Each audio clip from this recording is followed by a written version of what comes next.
This is the story of Bruce, the Kahhiit wizard warrior. Bruce was born to a small village of Kahhiit mages in Karnan elsewhere, just a stone thrown away from Kurum.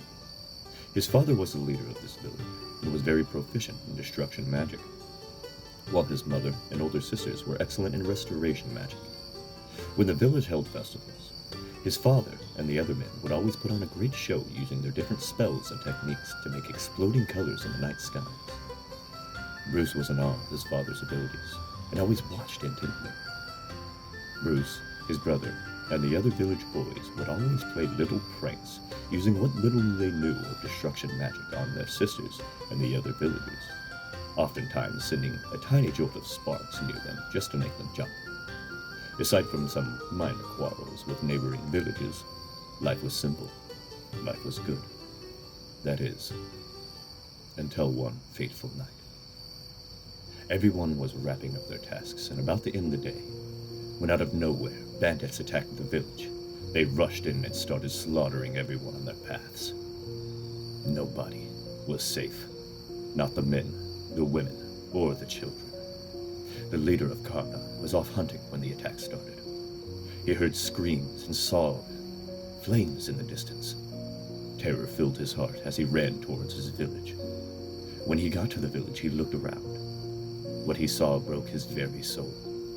He saw that almost everyone in the village had been killed, including his wife and children. He clutched his chest as he dropped to his knees, his heart filled with dread. But then he heard crying from inside his partially collapsed hut. Rushing into the hut, he frantically tried to find the source of the crying. He moved aside some rubble and found Bruce.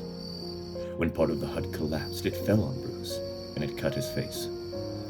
Bruce's father wiped the blood from his son's face, grabbed him, and gave him a big, warm smile and hug.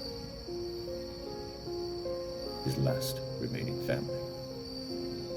You're going to survive this. I promise you, son. He says this to Bruce as he sits them down on the floor of the hut and covers him up, hiding him. You have to stay very quiet. Can you do that for me? Bruce, with tears in his eyes from the pain, nods. Bruce's father smiles at him again before turning away. Now filled with rage from losing his family, he runs out of the door, ready to attack the bandits that did this to his people.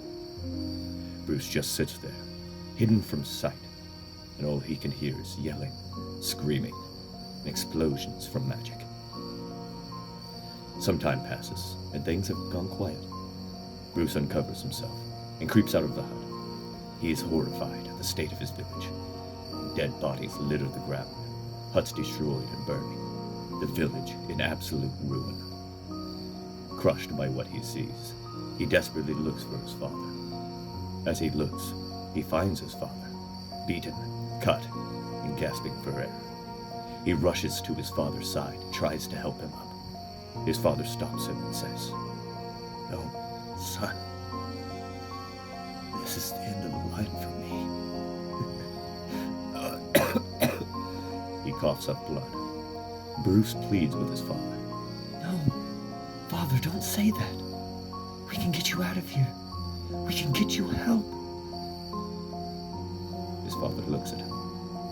You have to go, Bruce. You need to leave elsewhere. Go far, far away from here and never look back. I can't leave you. I won't leave you, Shouts Bruce. It's okay, son. My time has come. You're all that's left of us, of our village. Keep us in your heart. Go out. Find your place in this world. Do good to others. Be good. I love you, Bruce. My son.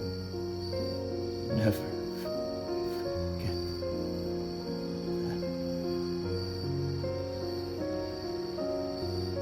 that. As those words escaped his lips, he died. As Bruce sits there holding his father, he leaves a kiss on his forehead. He gets up and faces north, tears in his eyes and fear in his heart. Bruce knows what he must do. He knows his father is right. He has to keep his people alive in his heart. He wipes the tears away from his eyes as he sets off on a journey, not knowing what is in store for him. And so, Bruce, at the age of 5, sets off to leave elsewhere, heading north. Over the course of 20 years, he passes through northern Elsewhere and through Cyrodiil, meeting plenty of nice people and mean, heartful people along the way.